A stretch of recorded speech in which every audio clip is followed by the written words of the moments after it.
Hello, welcome to the Science for Policy podcast. My name's Toby, and today I'm joined by Professor Barbara Vis. Professor Vis is based at the School of Governance in Utrecht University in the Netherlands, where she is Professor of Politics and Governance, and she directs the Master's Programme Research in Public Administration and Organisational Science. Her own interests include how politicians make decisions, and especially how they make judgments using heuristics. She's director of the project Radiant, not sure how to pronounce that, which is funded by the European Research Council and examines how politicians respond to different kinds of uncertainty. So, Barbara, welcome to the podcast. Yeah, thanks, Toby. Great to be here. Radiance? Yeah, it's an acronym. I would pronounce it radiance myself, but it's not a real word, so there's some leeway in how to pronounce it. Yeah, I think this is a major downside of the huge expansion of EU research funding, which frankly is not discussed often enough. The fact that the more projects we have, the fewer acronyms are left that haven't been used before, so they get increasingly forced and weird. Anyway, that's not our topic for the day. Our topic is how politicians reason and make decisions. And this sounds like a fun area of research, like this intersection between psychology and politics and political science. I want to start by asking, why do you focus on politicians specifically? I mean, apart from the fact that you're a professor of politics, do you think that politicians make judgments differently from quote unquote ordinary people? That is indeed an interesting question to which we increasingly know the answer. And in a nutshell, the answer is that politicians are not that different from the rest of us. So then maybe as a follow-up question, okay, but then why bother studying them specifically? Because what we see is that in many respects, politicians are like the rest of us in the sense that they also display all kind of decision-making biases, and in that sense are not better than the rest of us as making decisions. But there are also some key differences, and these, for instance, relate to the context in which they make decisions, and of course, very importantly, the effect of their decisions. So when, for instance, you would buy a house yourself or a new car, then maybe your partner or kids might be affected by that decision. But for politicians, of course, the effects are much larger. So that is why I think it's particularly interesting to figure out much more precisely how they make decisions, what the effects thereof are, and even maybe small differences across politicians and the rest of us can have a big effect later on. So it's not the other way around. It's not that politicians are kind of a readily available group of people that you can study in order to draw more general conclusions. It's that they're interesting for special reasons themselves. Yes, I think so. Yeah, and one of the things that has struck me over the years is that the question of whether it's interesting in and of itself to study politicians depends very much who you talk to. So, for instance, psychologists generally think it's very weird to study a group specifically because, well, politicians are humans, so you expect that they behave as humans. So from that perspective, it makes little sense to study them sort of as a separate group. Whereas for political scientists, they oftentimes see politicians as sort of a special breed. So for them, it would be very weird not to study them. And I think where this intersection of what are the similarities, what are the differences, is a very exciting one. And we're talking specifically about politicians and not like policymakers in general. So not civil servants who sit in offices figuring out policy, but the politicians who lead on it and decide on it.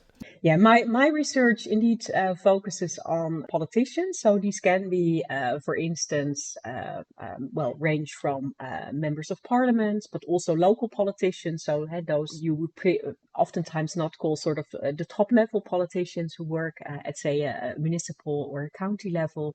But it can also be party leaders or ministers. And of course, to some extent, their decisions are not made in a vacuum, but are influenced by the people around them. So they're influenced by their advisors, by policymakers. So from that perspective, you could say that indirectly that does influence the topic on which I do research. But I don't study the policymakers as a separate group. Good. So that gets out of the way my preliminary questions. Let's jump into the topic. You research heuristics. First and foremost, what is a heuristic? Well, there are different definitions that go around, so that doesn't help. But you could say that stated very briefly, a heuristic is a decision-making shortcut. So a lot of the things about which people in general need to make judgments about, so assessments of situations or decisions, are very complicated. So in order sort of to make life easier, people use heuristics, these shortcuts, in order to facilitate this process of judgments and decision making. And very often this is sensible because it, for instance, reduces the time that you need to make a decision. And when decisions are not that important, this is also a very effective way that oftentimes lead to very fine outcomes, but it can also lead to decision-making biases. And that is why particularly in the context of politicians using these heuristics, the effects can be quite substantial and possibly also negative. Okay, so this is a general phenomenon. It's not just in the province of policymaking. Can you give an example or two? Yes, an example in general of a heuristic would be that if you, for instance, have to assess if someone is a good leader, which is a difficult question, and what you then do is you look at how does someone look. So, do they, for instance, have how is their appearance? Is someone, for instance, tall? Do they have a strong chin? And then you think, okay, they look like a good leader, so they probably are a good leader. Okay, so this sounds like a deeply unhelpful, a heuristic for which there's no evidence of any real life connection between what you're using as input and the decision you're trying to make. This is surely a bad heuristic, right? If you get a good result out of it, it'll only be by chance. Exactly. So this is indeed an example where you use a stereotype idea of a leader in order to make a judgment, which oftentimes will be wrong. Someone who is tall and has a forceful chin can, of course, be a good leader, but not necessarily so. An example of a heuristic that would be productive is if someone who, for instance, is very experienced in a particular domain, and that can indeed be someone in politics, but it can also be, for instance, say a chess player who immediately does the first thing that comes to mind. So you don't figure out all the steps that need to be taken on the chessboard, but you immediately see, oh, I have to move this pawn to that particular position, and that is what I need to do. So a sort that is called the take the first heuristic. So you just do the first thing that comes to mind, and if you have a lot of experience in a particular domain, that can be a very good strategy. So is the idea that the person is just taking a shortcut and not considering all the factors that they might otherwise consider? Or is it more that because of their experience, they've, as it were, got some pre-programming so they can do the processing of these factors subconsciously? The chess player might say, oh, I don't know, I didn't think too hard. It just looked like the right thing to do, so I did it. But then maybe through a process of psychoanalysis or careful study where you manipulate variables or whatever, you could figure out that they were actually sensitive to all these different factors. They just weren't conscious of being sensitive to it because of their experience. I don't know. Now I say that out loud, I don't know if what I'm asking is really actually getting at a difference. Help me out here. Yeah, that's an interesting question. It's also a question that is relatively hard to answer. I think in general, you could say that the idea is that when people use a heuristic, then they base their judgment or their decision on incomplete information or biased information. So it can be that, for instance, in the example of the chess player, but firefighters would be another example, that if you have a lot of experience in a particular domain, then in a blink of an eye, you pick the thing that actually, if you would have considered all the options, then you would have also made that decision. So it may look like this is a rational decision that was really taken by weighing all the pros and cons and taking what is really rationally speaking the best option. But you're able to do that because you have so much experience and expertise available that you can immediately draw on. So in that sense, you'd say that it is still, a largely unconscious decision that is taken. So it doesn't take a lot of processing power, but you're able to do that because you have done a lot of processing in the past. And so very often you could say, or it makes sense to say that you can make a distinction between if you do heuristic is being used, then the processing, the information processing power is relatively limited. Whereas if you try to make a comprehensive decision, indeed weighing all the pros and cons, etc., it takes much more processing power. Yeah, it makes sense. I mean, processing is expensive in terms of time and also sometimes in terms of information, right? The chess player is a good example of time, but they do at least have all the information in theory on the chessboard in front of them. Mm-hmm. But if we think about your firefighter example, this is a different one, because suppose they're standing outside the burning building trying to decide if it's safe to go in. The information they need is things, I guess, like the structural state of the building, what areas have been damaged by the fire, the temperature inside, the amount of smoke and that kind of thing. And they just don't have access to that information from outside at all. Yeah. So they have to make up their mind based on what we might call gut feeling or instinct, or what we're calling here heuristics, i.e. judging by the very limited information they have available to them at the moment. Yes, yes, and I think what is particularly interesting also for politicians is that on the one hand they indeed oftentimes lack information, so not all information is available, as you just mentioned, but in other areas they can also experience information overload. So on the one hand, they might not know enough, but on the other hand, they might have too much to attend to, which again makes it necessary to have some kind of decision rule to decide, okay, what information do I actually consider and what do I not consider. So there has been a study among Belgian politicians that revealed that about 75% of Belgian politicians felt overwhelmed by information on a daily basis, which of course mean that you have to figure out some way to, well, survive, if you want to use that term, in such a context. Yeah, I mean, that comes up a lot, doesn't it, when you talk about science advice for policy? People do frequently bring up the overload of information. And a big area of study and also experience for science advisors is finding strategies that can help the relevant information to still be brought out and taken into account rather than just being shoved to one side because there's so much of it. Do you have any examples, like favorite examples of yours, where you can say heuristics were definitely used for that kind of purpose? Yeah, well, maybe starting with a quite old example, going back to the 19th century even, which I think is a quite nice example. What we have seen in the mid of the 19th century, starting the removal of the French king in 1848, that a whole spread of protest, of democratic contention spread across Europe, which seems to be a result of really the availability of a very vivid event, namely the king had been removed, sort of signaling to people, okay, this is possible, this is something that we can do, and that all of a sudden put this idea of, well, of revolutions elsewhere and protests to that effect on the agenda. And for policymakers and for politicians, that also made that all of a sudden this option seemed to be a real option. And here you see that the availability of an event sort of put something on the agenda that before that was not on the agenda, and then sets into motion process of change.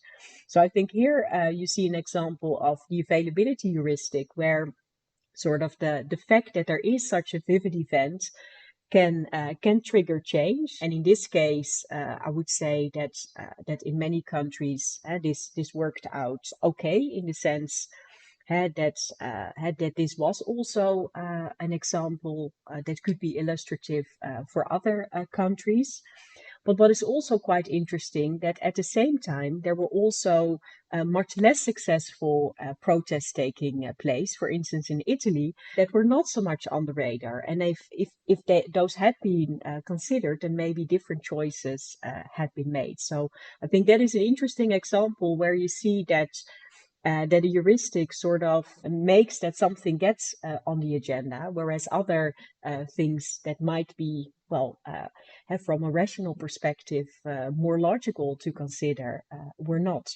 A bit more recent, there's research that shows that when you look at how political parties change their positions, so their stance on particular topics and changes in that, that they look at what parties that are in other countries, in neighboring countries, in government are doing, and sort of mimic that behavior in the sense that, okay, these parties have made it into office, so apparently they're doing something well. So that is available behavior, if you will, and that is then copied with the idea of, okay, if I copy that behavior, then I might also be successful. Which is not crazy. I mean, it's not just purely irrational. In general, if you have evidence of something happening recently and in a context that might be somehow similar to yours, it seems rational to then update your estimates of probability that it might work in your context too. And that then might tip you over the balance into taking an action that you might not have taken otherwise. I mean, that's not crazy, even if it can be prone to error. Yes, it's definitely oftentimes not crazy, but it is important here to consider that when you use these kind of available phenomena, to stick with the availability heuristic, you sort of ignore everything that is not available to you. So, for instance, entrepreneurs think, okay, I want to start a business. Is this going to be a success? Well, this is heavily overestimated. And starting entrepreneurs generally think that their business is going to be a success. And that is maybe partly a personality trait. That could be, I don't know. But I think that to a large extent, this can also be explained that what is available to them are starting entrepreneurs that are successful, because those are the ones that you see in the media, on social media, etc. And the tons of people who have started a business that failed, which are many, many more than those that have been successful, you don't see them. So you have a completely biased idea of success, and of course it's in one way logical to look at what is there, but then you should also consider, okay, but what is actually at the base rate here, and am I not missing something by looking at these cases of success?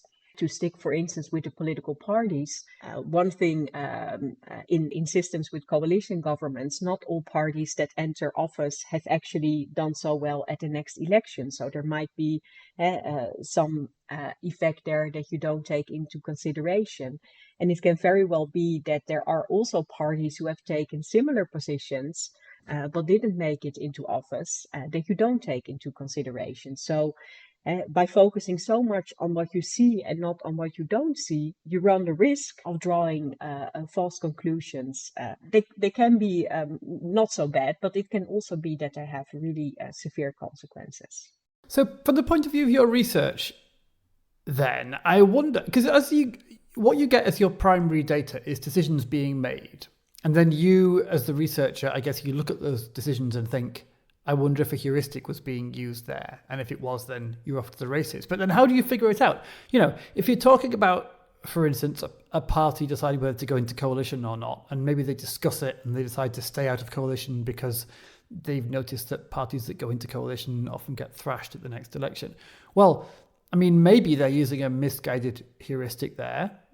Like you say, they're failing to notice the occasions when parties have gone into coalition and then done well, so they're falling prey to a fallacy. But maybe it was also a carefully reasoned decision where they made their call based on examining lots of evidence and considering all the factors and rationally weighing it up and so on.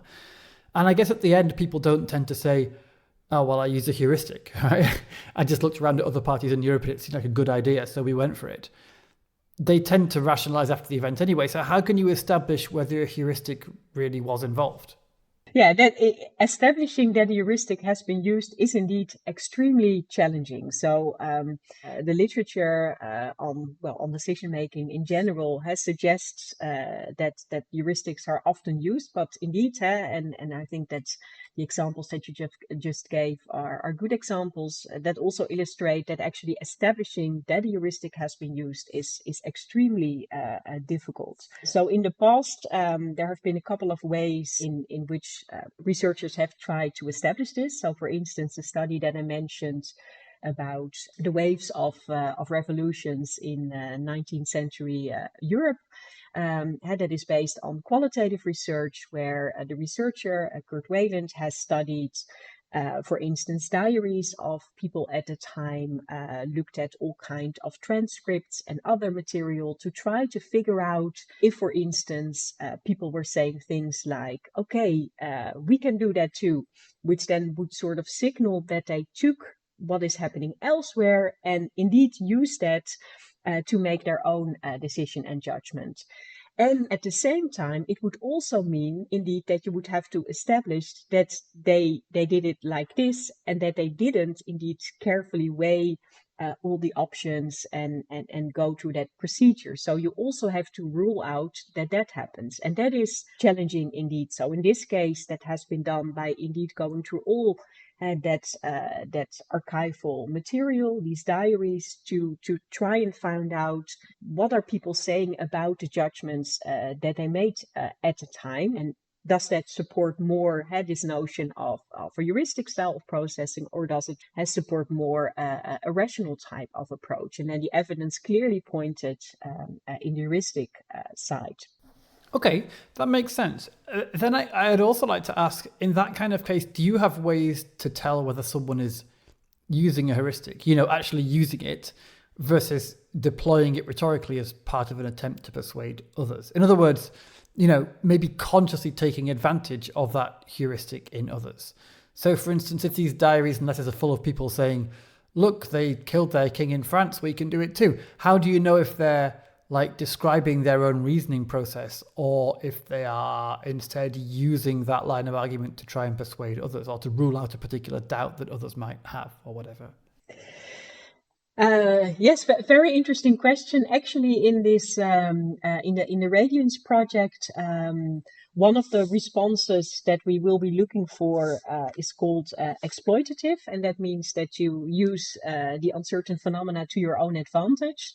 And the way I'm thinking about it now is that this particular response can be combined with other responses. So you can indeed use a heuristic to benefit yourself, and so in that sense they can strengthen each other, and well, we would have to look empirically what we see happening, but indeed the use of such a phrase can also be done to make sure that you either can claim credit for what you have done, or maybe avoid the blame. And one way to figure out that it has indeed be a heuristic and not, say, a comprehensive, a more rational approach, is to look at what sort of other options were or were not considered, and then if it has been, say, a comprehensive approach combined with an exploitative response, if you will, or whether it has been heuristics with exploitative.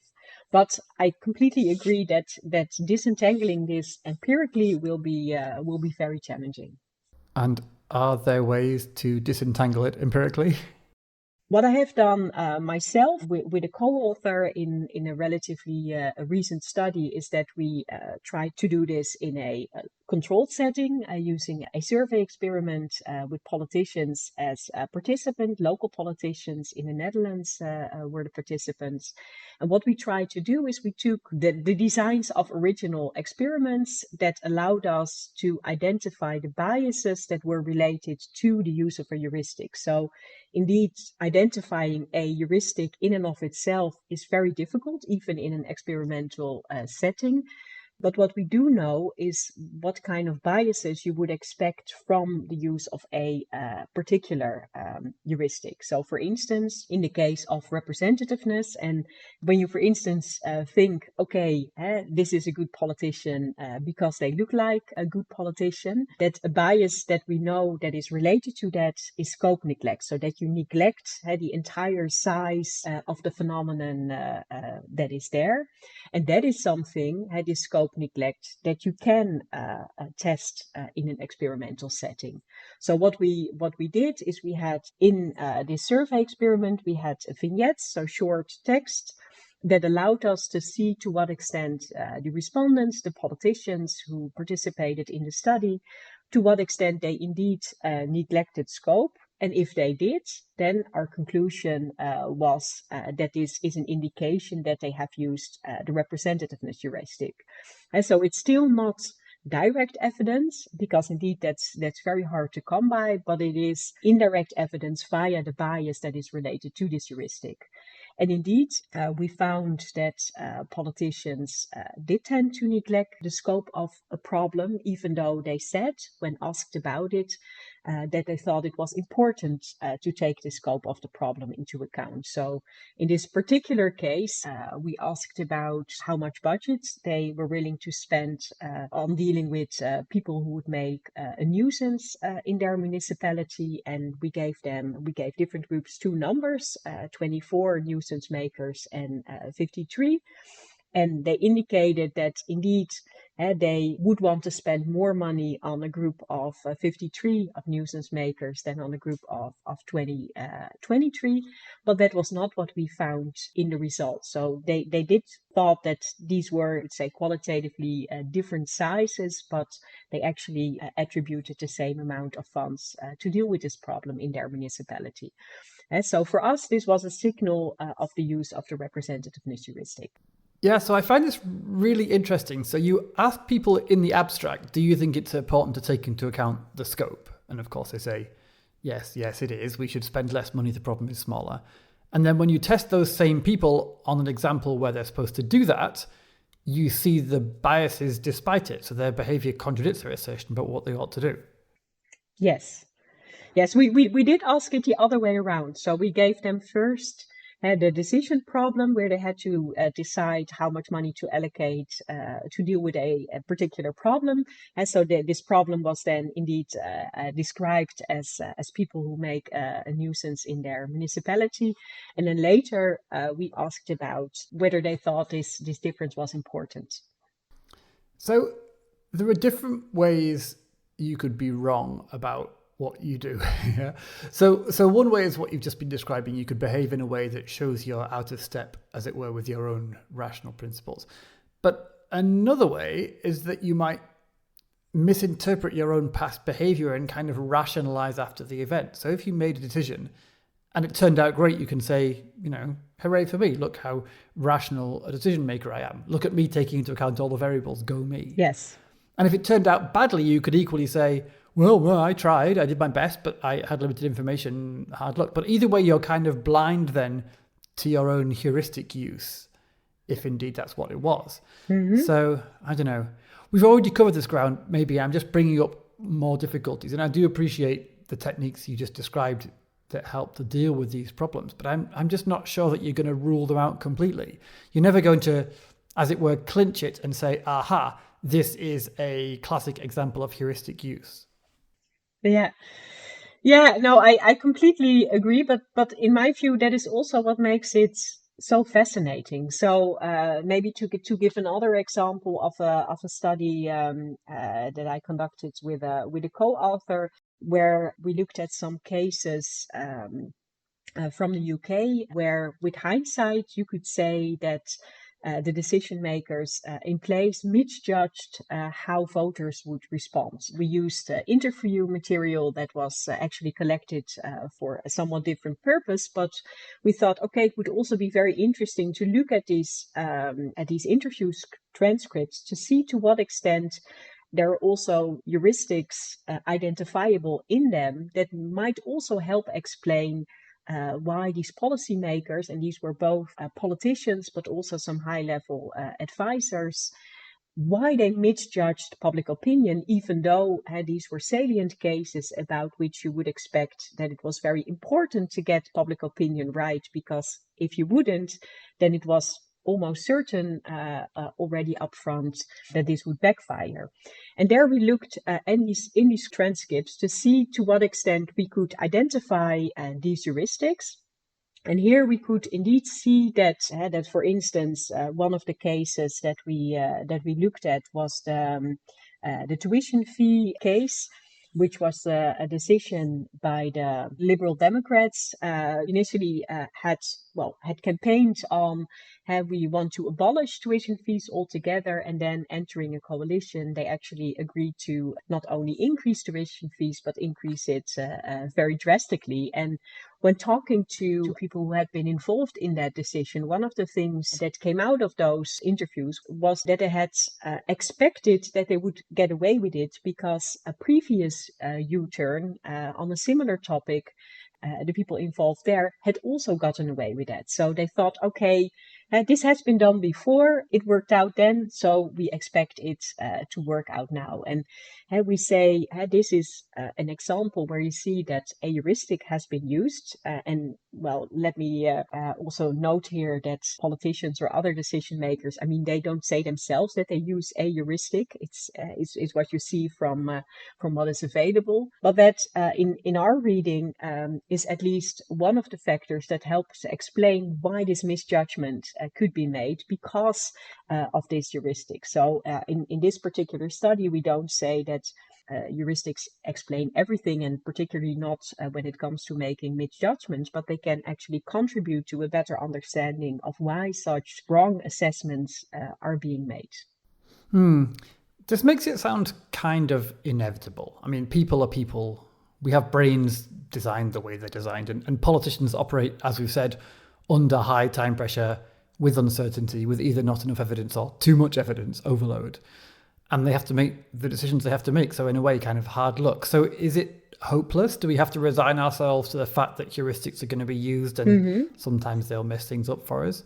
Or are there ways to try and correct for it? Well, I wouldn't say that we're hopeless. I think one area where there's also an increasing amount of research is being done is the area of so-called debiasing. So the idea that decision-making biases, that there might be ways in order to reduce them, and some of the biases are indeed related to the use of heuristics.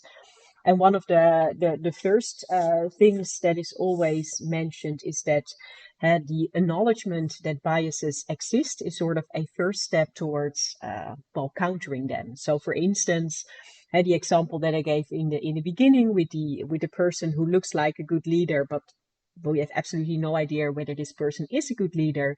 Being aware of such stereotypical influences can help you to take a step back and think, okay, what am I actually judging here? Does this make any sense? What am I ignoring? So taking a step back and maybe also placing yourself in the position of the persons who will be affected by a particular decision. And those are sort of very, we say, low-key strategies that can counter this kind of behavior. It does mean that you would have to sort of step out of the mode of swift judgment and indeed take a bit more time to reflect. But particularly when decisions are important, it is relevant to do that and to think, okay, am I making a stereotypical based judgment here? And if so, how can that be countered? And then let me ask you specifically about science advisors, about people whose role it is to try and bring evidence into policy making. If a science advisor understands what you've been talking about the role of heuristics, how can they respond to this? What implications might it have about how they do their job? One of the things that is important is to be aware that how you communicate, what you communicate, that indeed matters. And it's also good that if advice is being science advice is being given, that it's clear, okay, where does this draw from? What are sort of the foundations of the knowledge that is communicated, and is this simply something that is salient, that is now all over the news, and that therefore is taken into an advice? Or is there I would say, more solid foundation for it, which means that it's much easier to immediately take it on? I'm not sure whether the next piece of advice is really for science advisors specifically, but one of the things that struck us in the study that I just mentioned about judgments that policymakers made about electoral responses, one of the things that we found out there, which we thought was super intriguing, is that policymakers tended to assume that voters would respond rationally to whatever policies they would implement. So policymakers tended to ignore the fact that that people are not rational. So I think that is also a broader phenomena. I think that can also be important to take into consideration when giving science advice. That Kahneman one time said, "Okay, you are biased, but so am I." So it's important to take these biases in consideration on all accounts. It's one step to do something about your own biases, but if you then subsequently assume that people respond rationally, then it won't work. So the idea is that politicians and their advisors and stuff overlook the effect of heuristics in others, and so they assume that the public or whoever will respond rationally. Yes. So how does that fit with the opposite view you often hear, that politicians tend to assume people won't respond rationally, and so they feel the need to use rhetorical tricks and hide information and so on, exactly because they're worried about a response from voters which they would judge to be irrational? Yes. Even when a politician is presenting kind of a hard science-based topic, the advice you often hear for them is you need to find a way to explain it to the voters so that they get it. The implication being, okay, yes, we know our foundations of reasoning are solid, but people aren't so rational and they won't respond the way we think they should. Are you saying the opposite of that? I'm not sure, but I think that these two things can coexist. So I think one of the things that struck us, that what we found in some of these interviews, that indeed the idea was that if you have a good policy, then people will accept it. So they will see that it is a good policy. Others will accept it for it being a good policy. So in that sense, I think it complements the view that even if you have good policy, you need to figure out ways to sort of sell it to the public, because they might not see it. And what we here saw, that people, and I think that in itself can also be a bias, that if you're so convinced that what you're proposing is good for your constituencies, then it might be very hard for you to not see that they might not see it, because they look at completely different aspects of the policy, for instance, or because the opposition raises a different angle, or indeed because of framing. So it can also be a bias that you're so convinced of whatever you're proposing that you're sort of ignore that there is also a whole recipient's side to the policy that might not view it from your perspective. So I think these two things can coexist, actually. Okay, great. You also said something about salience, that like if something is all over the news, people will take it more seriously, which of course we do see also in political context. Mm-hmm. I'm just thinking out loud here. I don't know if there'll even be a question at the end of this, but when you mentioned that, it triggered a thought about one issue that's perennial in science for policy circles, this question about whether science advice should be on demand, i.e. it should be driven almost by what's on the political agenda, or whether it should come more bottom up. And I think the idea of having it on demand and by request, there are strong advantages to that, right? Your advice is guaranteed to be relevant and to have an audience and so on. Whereas if you just kind of throw stuff at policymakers without any reference to what's in the front of their minds, it can be quite an ineffective way to try and influence policy. But of course, there are arguments the other way as well, which is why I find it so interesting what you just said about salience, that things kind of need to be in the zeitgeist. Does that mean you would suggest when we as a society build our science advice institutions and mechanisms, we should include some way to feed topics in which is a bit more rational, let's say, to try and counteract the salience effect? So a scientist can say, never mind, Minister, what you think is the top priority right now this second, because here's some evidence you should be interested in, even though it doesn't seem salient to you right now. There we are. I did manage a question in the end.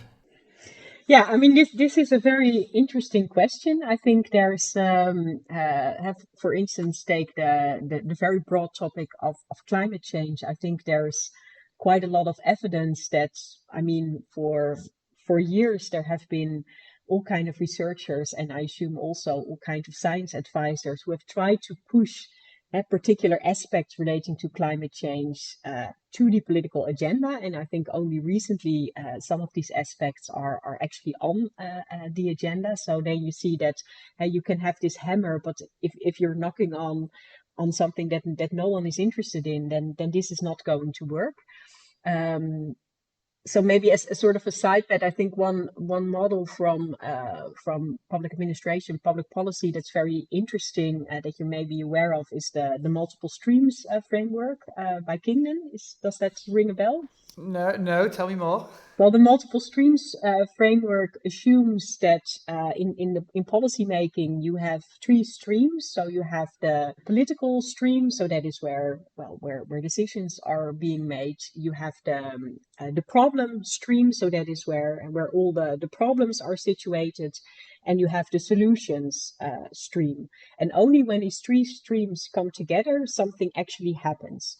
And so you have tons of problems that are important to at least some people, but only some of them can actually enter the political agenda because of limited attention and budget also.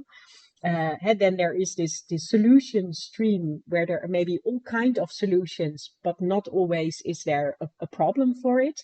And so these things need to come together. And I think that science advice can be super effective if it's able to indeed tie these things at the right moment. So maybe, but they have to be a little bit close already. So if say there is a problem, but no one cares about it except maybe for the people who really care about the issue, then you can do all you want, but then it's not going to it's not going to work out. Or if there is a problem that people think is super important, but there is absolutely no possible solution available at the time, then this is also not going to work. So I think a recommendation would be is to sort of find a sweet spot where these things can be brought together. So when indeed science, assuming that science is mostly about offering these solutions, but also to some extent about signaling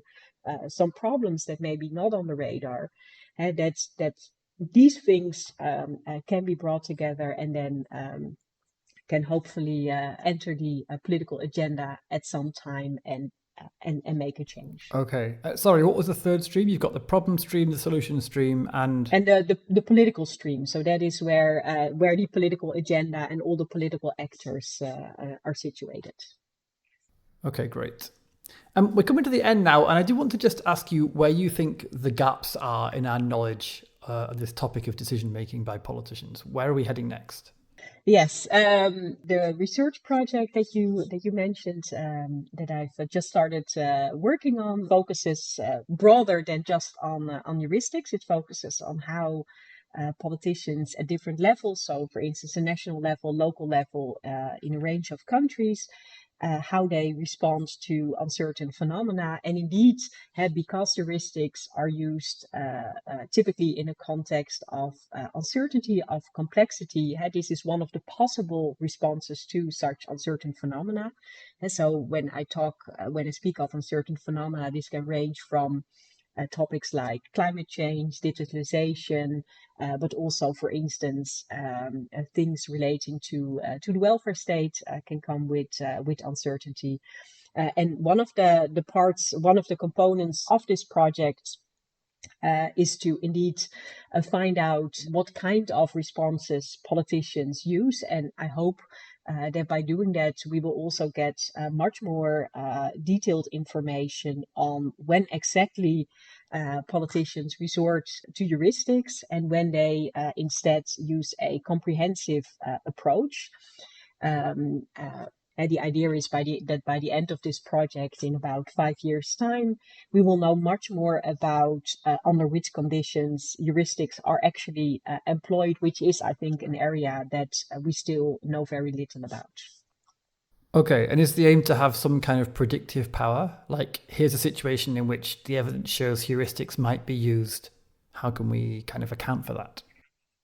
Yeah, prediction is always a challenge in the social sciences, I would say, but indeed, by having a much better overview of the past, in this project we will look at a period of about 25 years for countries, lots of politicians at different levels, so that does allow us to get hopefully a good overview of these responses. And if we do see that there are patterns that are relatively stable over time, then you could indeed predict carefully, I would say, into the future about when you would expect such heuristics also in other situations. Yes, lovely. I think our time is up, but it's been a fascinating conversation. I've really enjoyed talking to you about this topic. So thank you very much indeed, Professor Barbara Vis. Thank you very much for having me. The Science for Policy podcast is created by Sapea. It's produced by me, Toby Wardman, with additional research and support from Agnieszka Pietrczuk. Sapea is a consortium of Europe's academy networks representing more than 100 academies, young academies and learning societies from more than 40 countries across Europe.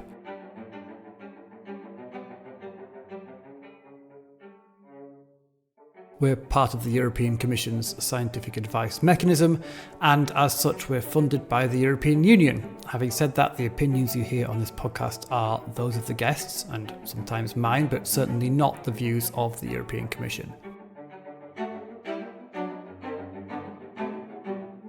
This music is composed by Carlo Alfredo Piatti and performed by Elizaveta Sushchenko, and this last bit is particularly good.